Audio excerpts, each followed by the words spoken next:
Well, John Simpson, welcome to Forces Sport. You're one of our first guests, and I thought it was only right, given that the Simpson Cup is imminent, that we come and talk to you. First of all, I think it's important because this is obviously a Forces Sport podcast, and your involvement with the military is obvious. But also you have a bit of military background as well. Not you yourself, but you come from military parents. Perhaps that's somewhere we should start. Sure. Well, my father was a fighter pilot, flew Spitfires and Hurricanes in the war and stayed on until Hunters. And my mother was a RAF dentist, and they met obviously in the RAF. And I was actually born in the British Military Hospital in Hanover when he was stationed in Gütersloh. So, and I always wanted to fly myself as a kid, but I caught polio when I was 2, and that was the end of that. And the polio has, I want to say it's kind of brought your two worlds together, because if we fast forward to where we are now, you had that illness, so you've had a physical injury your entire life. And now through the Simpson Cup, you're obviously working with and alongside men and women who have physical injuries themselves as well. Sure. Well, physical and mental, of course, with PTSD. But no, I spent a year in hospital myself when I was about 12 years old, after I had all these operations. And it's quite interesting, I was playing sport then a bit, and I was very interested in sport, but knew that I really couldn't run. I couldn't play football or rugby, what I loved to have done. And my father and this other chap said, you should try golf, because the great thing about golf is you can play it on a level playing field with able-bodied people because of the handicap system. So that's how I started, and I realized what golf did for me and gave me my confidence and self-esteem and beating people who are, off. Well, I was going to ask you the question, did you choose golf or did golf choose you? Well, that was it. It's a good question. I chose golf because I could really play on this level playing field, and I found that quite attractive, that no one was asking me what had happened to me, what's wrong with your leg, my handicap's 6, what's yours, let's go and play. Well, they get a lot of confidence from that. So, and that's really when you move on a bit, when I was very lucky to start working and got a job at IMG, and my brief was to start up outside of America with managing golfers, and we signed Nick Faldo, Nicky Price and Bernard Langer before they'd won anything. And the rest is history, as they say. It's funny that you say that golf gave you a lot of confidence, because anytime I've played golf, and by the time I've finished, I'm weeping in a corner somewhere, not wanting anyone to talk to me. Well, I think we all do a bit of that as well, but the thing is, it's a great game because everybody goes through that. But it's such a good personal game for yourself to see what you can do and what you can't do, and pitch yourself, as I said, against the course, but more importantly against able-bodied people. It always gives you a little bit of added help in life when you realize no one's actually feeling sorry for you, as you've just beaten them 3 and 2 on a golf course, whatever, and that hence the whole story behind how I started the On Course Foundation. Well, go on to talk about that, because obviously the Simpson Cup came out of On Course, and really it was your contact with the golfing world as well that allowed you to start that office. Sure. As well. Well, very simply, I was asked to go and speak at Headley Court and talk to the guys about what golf could do and that they could play. And it had such a big effect on me going to Headley Court in 2009, that was. And as you can imagine, what I saw down there and how many injured servicemen and women were in there. And I just thought I'm in a great position to start something and a charity because, with my background in golf and being disabled myself, I always felt that I could look those guys in the eyes and say, you could do this. And I'm sure, with great respect to you two, if you said that to them, they wouldn't say anything, but they could probably think to themselves, hold on a minute, I haven't got any legs. How do you know what I could do? Well, me being disabled sort of got past that quite well. So the whole charity started in 2010 and grew that we actually teach these guys on a long-term basis. We do this by doing these 3-day events all around the country. And then we teach them the etiquette and the rules and the history of the game, because the idea then is to get them employment within the golf and related industries, which is, I think, if we can do that, we've cracked it.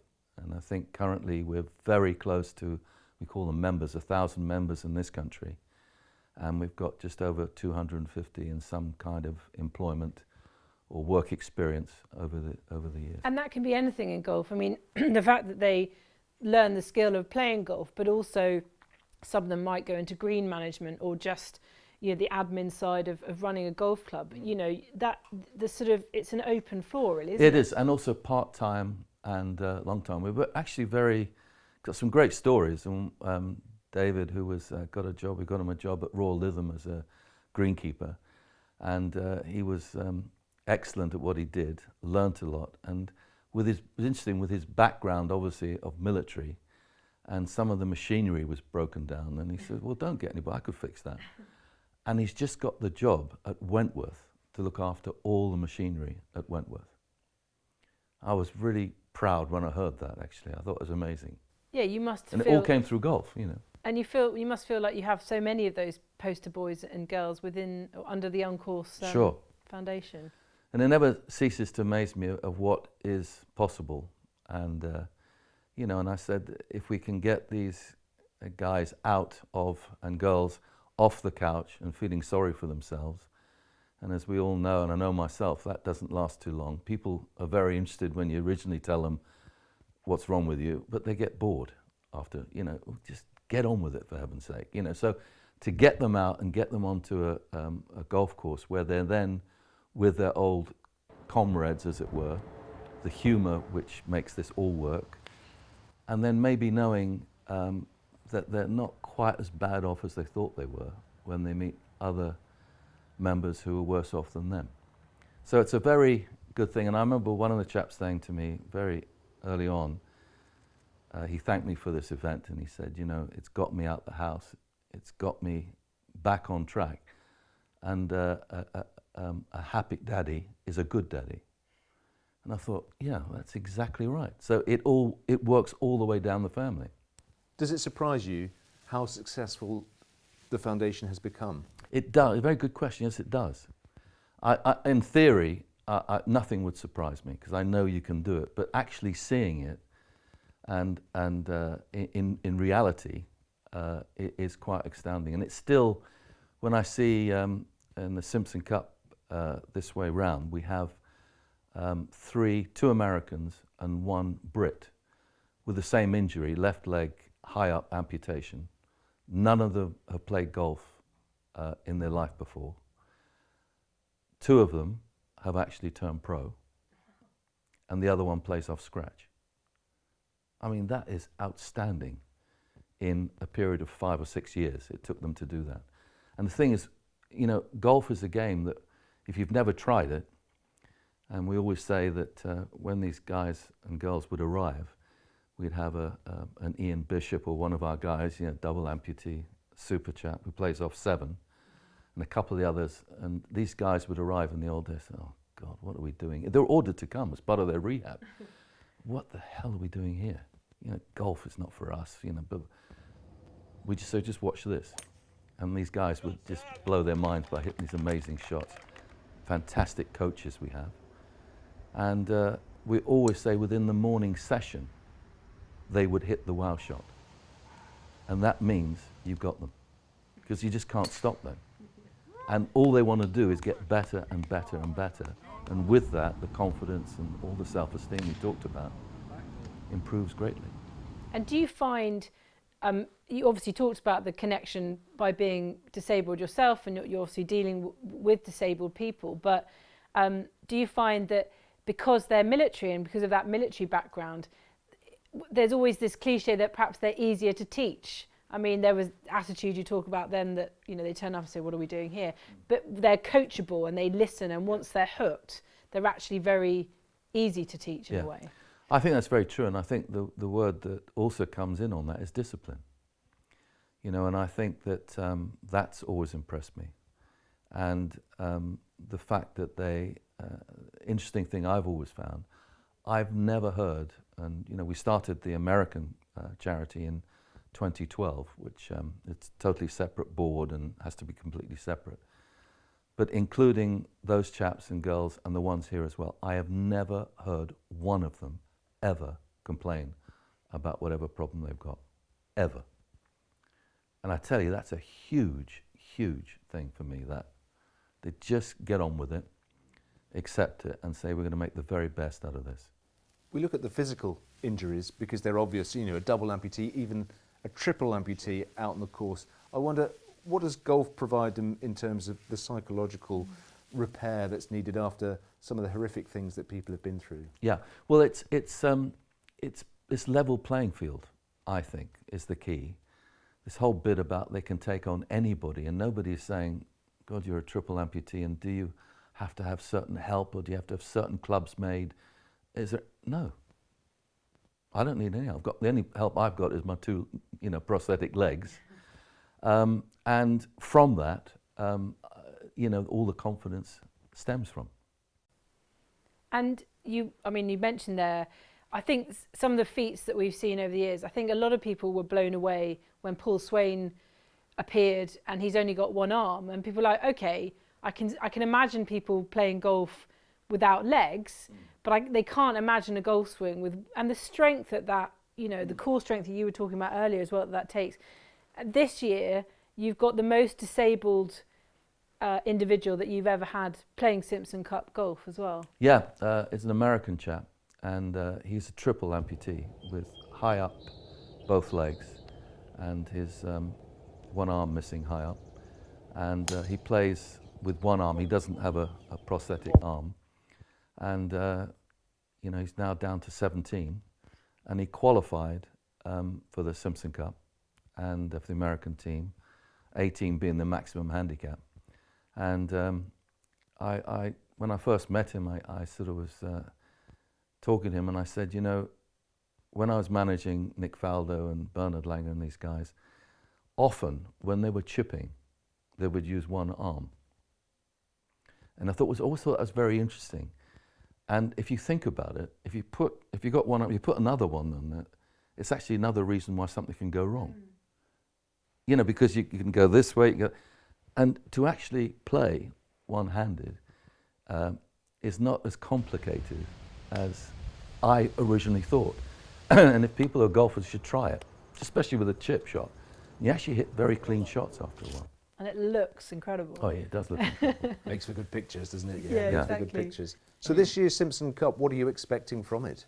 Well, I think the usual excitement, I think, and the passion that everybody plays for, and also the camaraderie, the fun they have of getting back together. And as one of the Americans once said, we fought together, we've been injured together, and sometimes we've died together in a way. And we never see each other again. And now we're back together, and we have so much fun and something very much in common. And I think but that's on one side, but the actual commitment about winning, as you well know, coming to a few of them, is 100%. They're great friends, but they want to win. And it's very interesting, this one, it's actually all square. So whoever wins this one goes one ahead, so it's a lot to play for. Because the Americans had a run of about 3, I think, before we played at St Andrews, which was the last one, wasn't it, yes. before the lockdown, because obviously last year was postponed to this year. So, do you think the UK have a slight advantage by having won the last one, and especially at St Andrews as well? Well, that was great. Course. Our first lady played in it. Yes. Kate, who played brilliantly as well. But yes, I think that there has. But I think the Americans on home soil generally think they've got the upper hand, as they do in the Ryder Cup. And generally they're right. But I think there's a lot of experience in the British team, and some new ones, which is key, and it's a good balance. But the standards of golf, since I started this in 2012, the actual Simpson Cup, is quite extraordinary. So to have 3 off scratch, amputees is quite something. And do you have any sort of favourite Simpson Cup memories? I'm thinking of people like Ian Bishop, who's been there, I think from pretty much the start. He's definitely been there every year I've filmed it. I'm not saying do you have a favourite golfer, but do you have any memories that stick out when you talk to people about it? Yeah, I think one was, funny you should mention Ian Bishop at Maidstone. He hit the ball over the back of this green, and it literally, the back of the green went like that down to rocks and beach. And someone I heard on the radio said, Bish is attempting to play it. And I went, no, please, we can't lose Bish at this point. Yeah. And he climbed down this hill. I think if you were able-bodied, it would have been quite frightening. Steadied himself. Actually, somebody stood at the bottom. They really genuinely thought he was going to go. And he hit it straight on the green. Well, did he abseil down, did he? I tell you what, it was quite extraordinary. Yeah. And, it was, and I think the other thing is probably humour. And I hope I'm allowed to tell this, but we were playing in America, and sometimes the Americans don't get our subtle humour. And humour is very keen to all of this. And I was waiting at reception in America, knowing the Brits were just about to arrive off the plane. And the American receptionist looked like the all-American girl, a Barbie doll, very attractive. She was and Bish was the first one, or one of it, came in, and obviously double amputee. And the others were still flapping around outside, and he came in and said, hello, I'm with the British Simpson Cup team. So she said, oh, welcome, and but very, very polite. And then she looked, and he was the only one. And she said, where's the rest of you? And he said, Afghanistan. And I tell you what, it went straight over her head. I cracked up, Bish laughed, and she never even smiled. Didn't know what we were talking Tough about. crowd. Oh. Yeah, I tell you what, Bish is a man of few words. Oh, I tell you. But when he comes out with them, it's brilliant. And Bish still has that look. Sometimes, he'll look at somebody, Angry and I've man. seen him, and you think, oh dear, better back off. These guys can no longer represent their country, perhaps on a military level. How important is it to give them that feel of representing their country on a sporting field? Very important, because explained by one of the guys with one arm, and his leg was damaged in America, and he said that going through rehab, somebody had come up to him and said, look, don't worry, we'll get you into the American wheelchair basketball, American rugby, and he looked at them, and this is somebody in rehab, and said, I haven't got an arm. Oh yeah. Oh yeah. Oh, that we thought. Okay. Well, let's not do that then. How are they going to do a wheelchair and catch the ball with one? So he is now playing golf. I think he plays off 6 handicap, and it means everything to them, And to represent their country, after thinking really it was the end of their life as they knew, for no particular reason of their own, and out of the military which they loved, then to be representing their country on a sport that they never even thought they would play or could play is tremendous.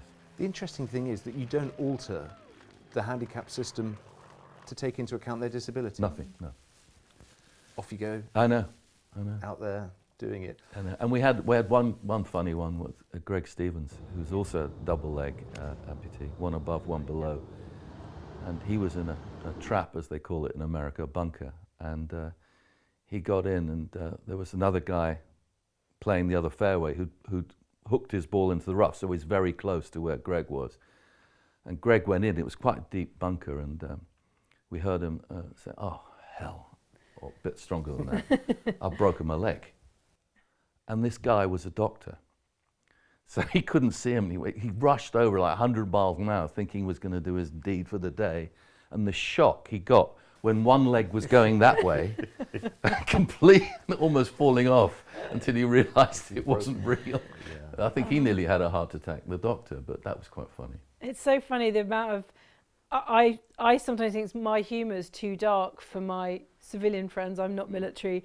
But it's stuff like that it's so it's enlightening to It kind of is. be around that and realise it's okay. Well, it's absolutely okay. And, you know, I always say myself, you know, humour is the key to it all. I keep saying that, but it is. And being able to laugh at yourself, and also maybe even get in before anybody could think of, you know, making them feel at home. Yeah. But I think that in all my time, I always say to them, you know, I think once I felt that somebody said something to me that I could take exception to. It's not very much, is it? Once in my lifetime. And genuinely, people just want to be put at ease. And humour is a great way of doing it. And humour between themselves and not being able to take yourself too seriously. Hence, they don't complain about what's aching and what's problem. And if it does, it's a quiet little help from, as I saw in America at the Simpson Cup last time in America, and one of the Brits had a song. He said, I've got the perfect stuff on the American stuff. Just bring out his golf bag, put this brand new stuff they'd got in America. No problem. Oh, wow. Fixed. So there's sort of a lot of help on each side because they all have different ways and different ideas of how you heal in certain areas. What does it mean to you to have a tournament contested with your name on the trophy? Well, I'm very proud, actually, to be very honest, to think that it's come to that. And, you know, I think the other thing that should never be forgotten is that we raise a lot of money. It's a fundraiser, the Simpson Cup. And, you know, in America particularly, we raise huge amounts of money. And if you take this year's event, America is slightly different to us, the way we go about, you know, giving money to charity and the tax relief system and everything. But where they're staying, at the Creek Golf Club, which is just beautiful, it's only 25 minutes from JFK, so very close to the house, and great members. And the job they've done there to raise money for us is quite unbelievable. They've actually got something like $500,000 already raised. And, you know, staying for nothing and staying at people's houses is just amazing. So we've got no costs apart from flying out there. And the club said to us, look, you will have no bills from us. We'll get all the food paid for, all the golf, all the buggies, and the members, and you know, are paying $500 each to go to the dinner, the charity dinner on Sunday. They've really brought into it, haven't they? Oh, They embrace fantastic. their veterans very well in America. Very much so, and especially on the fundraising. But you know, it's still, to put a somber thing on it, you know, it's still, you know, there are 4 million injured servicemen in America. Hence, we are really pushing hard over the next couple of years to extend into more states than where we are. We're all down the East Coast and in California, but we're getting into Texas and where a lot of the veterans, injured veterans, live. But, you know, on average, if you took a couple of years ago, it's around 21, 22 injured American servicemen commit suicide every day. So, however good, and let's just think the size of America. We forget how small we are compared, you know, we fit easily into one state. The size of America and the help you need, you know, they always, I think, are getting the best help medically that is possible. They're getting the best rehab that you could ever have. And then when it's all gone through, it's a tap on the shoulder saying, sorry about all this, thanks. Off you go down to the middle of Wisconsin or in the middle of nowhere somewhere, and now what? It does seem to be an endless battle, and actually I was wondering, you know, how far the money that the charities raise, how far that money goes, and do you think the problem will never be solved, but do you think in the UK we are getting on top of it in that sense? And obviously in America it's a bigger problem. Do you someone who's in the sector, in the charity sector, and sees this every day and deals with it, do you think it's something that we in the UK are dealing with and getting on top of, or? Yes, it's difficult to get on top of it all the time, and for obvious reasons. And there are setbacks that happen in life anyway, whether you get divorced or, you know, something might happen, you might lose your job or you might run out of money or whatever. All these things we have to put up with in life anyway. And I think that when you are injured or have PTSD, that's an added problem to it. But I think generally it's, yes, we do it as, and we're getting better at it all the time. But it's an ongoing situation. And talking to some of the other charities, the major charities, and it's sad to say that once the injured servicemen come off the news, so you're not seeing and hearing about people being injured, the money they raise drops significantly. Yeah. And I always say to people, this is not a short-term fix. You know, I can assure you things don't get easier when you've got physical disabilities, they get harder.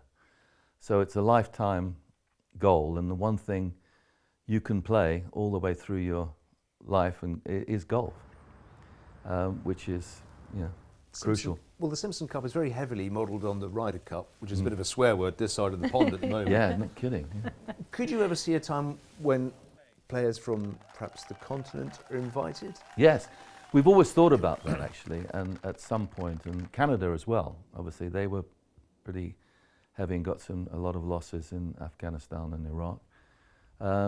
Yes, that's something we've got to look at, but it's probably for the future, definitely. And I think that it's been such a success. You know, it's a natural to do that, and the more we can do for everybody, the better.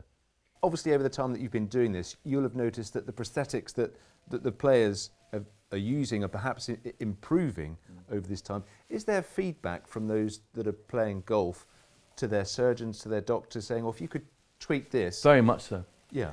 So there's a benefit, a medical benefit. Absolutely, and I think that just walking around a golf course or walking some holes, and I think the big thing, especially with the high up amputees, you know, the leg, is that with the new legs they can actually, I mean, Bish is a classic example, and Greg, they can actually bend their leg and it'll lock. So if they've got an uphill lie, they're not playing with a straight leg. They can actually bend it and this leg will lock. I mean, just for getting around and walking up hills and stuff, it's brilliant. And the technology, I think, and some of the stuff in the pipeline is mind-boggling.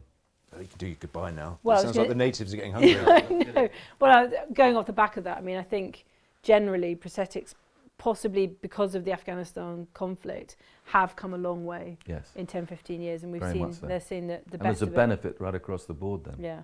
Well, John, listen, thank you so much. Pleasure. And thank you so much for coming on Forces Sport, one of our first 3 guests that we've had on. Great. Welcoming us into your house. Oh, yes. it's a pleasure. And the history with your father, amazing. Yeah, Yes. it's great, huh? Yeah, he's really great. He was a character. Well, do you think, I mean, that they would have been proud either way, but do you think to see what you've created with the Simpson Cup would be something? Oh yeah, well he knew about it. My dad, you know, he was very proud, and as we were of him and my mother, you know. And as I said, both in the military and... Well, yeah, those teeth aren't going to pull themselves, are they? So absolutely. yeah. It's been wonderful. Thank you, John, and best of luck for Simpson Cup next week. And please pass on, our break a leg to the players on both sides. I'm going to be neutral in this. Yeah, we will. They're all worthy, right? Thanks again. Thank you very much. Thank you.